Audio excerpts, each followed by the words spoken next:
Et salut à toutes et à tous, c'est donc on se retrouve aujourd'hui pour cette nouvelle série en coop avec Boris Zakozek et moi-même chez Mercedes sur F1 2013. Nous sommes en niveau expert, je joue au clavier, il joue au volant. Maintenant vous savez tout, c'est parti. Petite précision, on ne nous entendra pas Boris et moi dans la vidéo parce que le jeu prend toute la place au niveau du son, donc c'est un commentary d'après, hein, c'est pas en direct.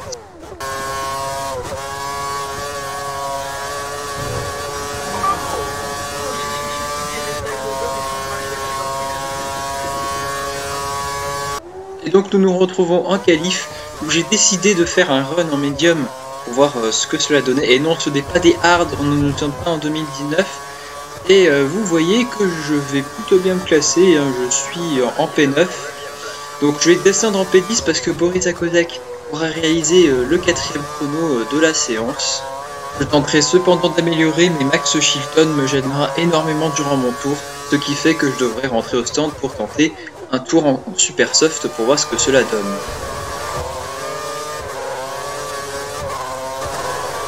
Et nous sommes à notre tour en super soft. Est-ce que notre tour va être très bon? Est-ce que ça va carrément aller chercher la pole? C'est ce qu'on va voir.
Et c'est la pole avec une demi-seconde d'avance sur Fernando Alonso, une seconde sur notre coéquipier Boris. Là, j'étais choqué de mon tour.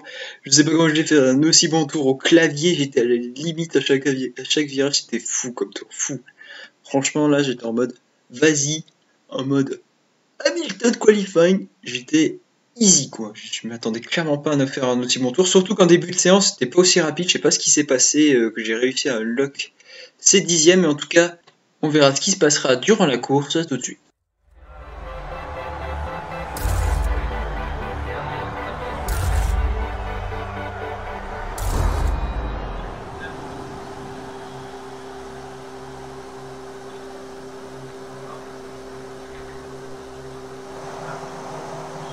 Avec toutes ces voitures sur la piste, le début de course risque d'être tendu. Fais attention. Et c'est parti pour ce Grand Prix. Et on voit qu'on prend pas très bon départ ici. Alonso fait un excellent départ, il va nous bouffer. Et il y a même Vettel qui va toquer à notre porte, mais on va faire de l'extérieur. L'Espagnol va pas très bien sortir au large.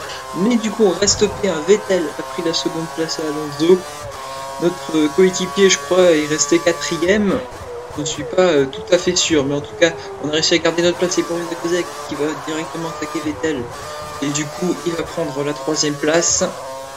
Donc, du coup, ça fait 1 et 3 pour l'instant chez Mercedes. On s'en sort très bien. Mais en tout cas, Alonso qui va sûrement venir toquer à notre porte d'ici peu. Mais pour l'instant, on se porte très très bien. 1 et 3 pour Mercedes. Pour le moment. Et Alonso, en effet, il est juste derrière. Il va venir toquer à notre porte. Mais pour l'instant, rien de bien alarmant.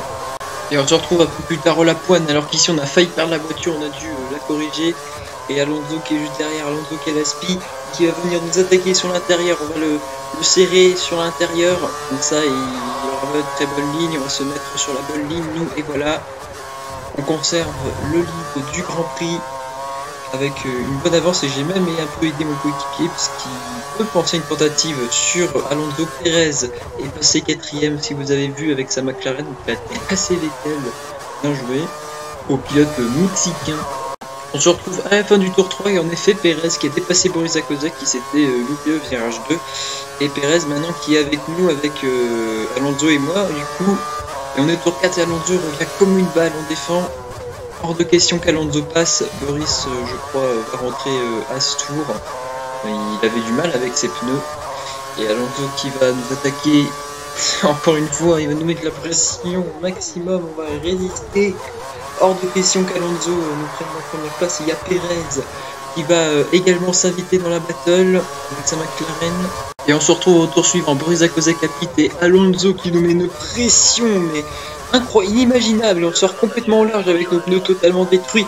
Et Alonso qui va tenter le move. Alonso qui va y aller sur l'intérieur. Est-ce que cette fois-ci ça va être le move? On va freiner le plus possible pour lui résister. Il y a même Pérez qui va lui faire l'extérieur. Et Pérez qui a dépassé Alonso. Pérez avec sa McLaren qui fait une course de fou furieux et du coup on mène le Grand Prix devant Pérez et Alonso qui, en voulant gagner une place et prendre la Ligue du Grand Prix, en a perdu une malheureusement pour le double champion du monde espagnol. Et nous on va devoir rentrer au stand. Sergio Pérez qui nous poursuit, on sort complètement large, les pneus sont totalement détruits. On tente d'attaquer avec des pneus totalement détruits, hein. C'est pas ouf. Et Pérez Alonso qui se titille un peu là. On a vu un peu de poussière rentrer en effet. Et on va rentrer dans ce tour. Box, box, box. Allez hop. Et Pérez qui va tenter l'overcut. Intéressant, Pérez qui va tenter l'overcut sur nous deux. Moi, Alonso et moi rentrons au stand. Est-ce que Boris Zakoza va réaliser l'undercut sur nous qui nous sommes bien battus hein, quand même. Donc Boris pourrait récupérer du temps. On n'a pas été gêné par Alonso, ça c'est bien. Donc du coup nous sommes en P2. Et il y a Bottas qui arrive, mais Bottas je pense va devoir rentrer. Hein. Bottas ne joue pas la P2 hein, avec sa modeste Williams. Et on va ressortir à la 3ème place. Boris Zakoza va ressortir juste derrière Alonso.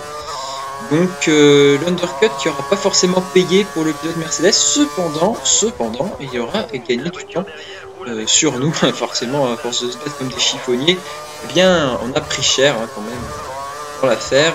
Si ça serait bien si mon coéquipier pourrait se battre avec Alonso, ça m'aiderait un petit peu. Et on se retrouve au début du tour 7. Est-ce que Pérez va ressortir devant nous et Alonso qui va venir nous attaquer en même temps? Pas du free wide s'il vous plaît. Et c'est bon, on sort à la P1, Pérez P2, Alonso P3. Finalement, ça n'aura rien changé dans la hiérarchie. Déjà Pérez quand même qui aura tenu un tour de plus avec des pneus complètement éclatés. Mais... du coup, ça ne change rien au niveau des positions. Boris Zakoza qui est 4ème et Vettel qui est 5ème je crois. On se retrouve à la fin du tour 8 et tout va bien dans notre petit monde. Et là, c'est le drame. Pénalité de drive-through à force d'avoir un petit peu titillé les limites du circuit. Ah, qu'est-ce que j'ai ragé putain. Quand j'ai vu ça, qu'est-ce que j'ai ragé ma race. Voilà, surtout quand je faisais le gap, je tournais bien et je tournais mais non, pas ça. Du coup, je vais ressortir à la 5ème place à cause de ce drive-through terrible et du coup, ce qui fait que Pérez avec sa McLaren va mener le Grand Prix devant Alonso et mon coéquipier qui du coup monte sur le podium. Vettel 4ème. Et Grosjean qui est pour l'instant un lointain 6ème, on va ressortir devant lui, hein, on va ressortir devant Grosjean. Même si on va ressortir assez proche entre nous, évidemment Grosjean, bien sûr. Et c'est bon, on sort juste devant Grosjean qui a failli nous dépasser sur l'extérieur quand même, ça aurait été extrêmement chaud et extrêmement grave si jamais on se serait accroché. Et du coup on est 5ème et très loin du top 4 malheureusement.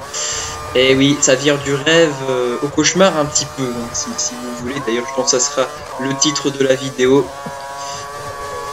Tour 10, et vous voyez qu'on va se prendre une deuxième péna pour avoir encore un petit peu titillé les limites du circuit.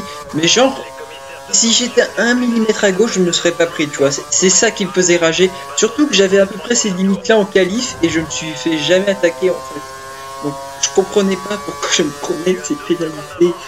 J'étais en mode mais non, en plus je faisais l'écart sur Grosjean et tout. Enfin, j'étais totalement déconcentré, vous voyez, je sortais dans l'herbe parce que j'étais totalement énervé. Enfin voilà, c'était... Voilà, c'est le Titanic, hein, ça coule, hein, voilà, tout simplement ça coule. On va rentrer au stand et on va ressortir à une lointaine 11e place, donc franchement rien à dire. Et on voit que Grosjean va pile derrière nous pour des nouveaux primes. Donc je sais pas, peut-être que Grosjean avait une crevaison lente dans ses pneus, ce qui a expliqué le fait qu'on a pris la poudre d'escampette face à Grosjean aussi facilement, mais du coup on va sortir 11e derrière Bottas. Et c'est terrible en fait. C'est terribles images pour nous. Et on ne change pas une méthode qui gagne. Et allez, 3e pénalité. Alors cette fois-ci j'ai fait attention à moins couper. Et 3e pénal. Et cette fois-ci de 20 secondes. Et décision en cours pour peut-être me disqualifier. Disqualifier, mais oui, bien sûr. Comme si c'était pas assez. Ah là là là là, c'est terrible. On se retrouve au tour 13. Et pour le plaisir, on a rattrapé Valtteri Bottas qui sort un peu large. Est-ce qu'on va faire un move Daniel Side? On va y aller. Et oui, ça passe. Et Bottas, aïe aïe aïe. Bottas qui est sorti large. Il a voulu insister. Bon, c'est vrai que Klopp a laissé énormément de place. Il pouvait pas tourner le pauvre. Mais du coup, on s'impose virilement. Et du coup, nous sommes dans les points sur la piste. C'est ce qui comptait pour moi au final, c'est d'être dans les points sur la piste parce que le jeu me trollait. Donc voilà, pour moi, ça comptait comme des points. Voilà, vous ne pouvez pas contester cette décision. Et maintenant, on va essayer de chercher Mark Webber et sa Red Bull Racing qui se bat avec un bon petit groupe hein, composé, je crois, d'une Ferrari, d'une Lotus et je sais pas, je crois qu'il y a les deux Ferrari. Ah non, bah non, et Alonso est devant.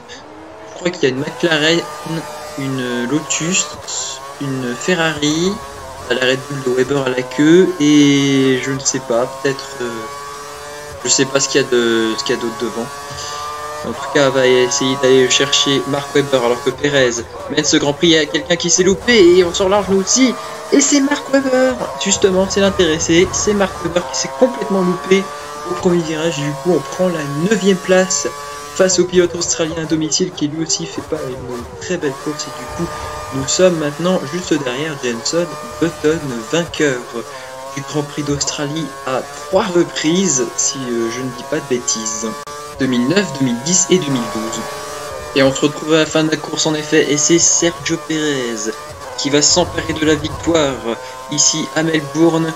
Son coéquipier Jenson Button terminera 8ème. Nous sommes à 15ème avec la pénalité de 20 secondes. Mon coéquipier terminera 3ème du Grand Prix. On tournait quasiment dans les mêmes temps nous deux, donc ça veut dire qu'on est à peu près égaux, donc c'est plutôt bien pour la coop. Sergio Pérez devant Vettel et Boris. Alonso est 4ème finalement, donc Vettel a réussi à s'imposer parmi eux. Mon coéquipier m'avait dit que Vettel était en super soft, pardon, ce qui lui a permis. Donc du coup il était en stratégie inversée, si je ne dis pas de bêtises, hein, rectifiez-moi si ce n'est pas ça. Il me semble qu'il était en prime option, donc Vettel a pris la bonne option, je dirais même. Ok, je sors. Anyway, bon, en tout cas ça fait toujours 15 points pour Brackley, même si pour nous malheureusement ben, ça a plutôt mal tourné. C'est dommage, hein, ça s'annonçait plutôt très bien pour l'écurie allemande et pour nous, mais malheureusement bon. Ça sera juste 15 points au lieu des potentiels de peut-être 40 qu'on pouvait avoir. Bon bah j'espère en tout cas que ce Grand Prix vous aura plu, donc on se retrouve en effet pour le Grand Prix de Malaisie. Petit teaser, allez ciao les amis, tchuss.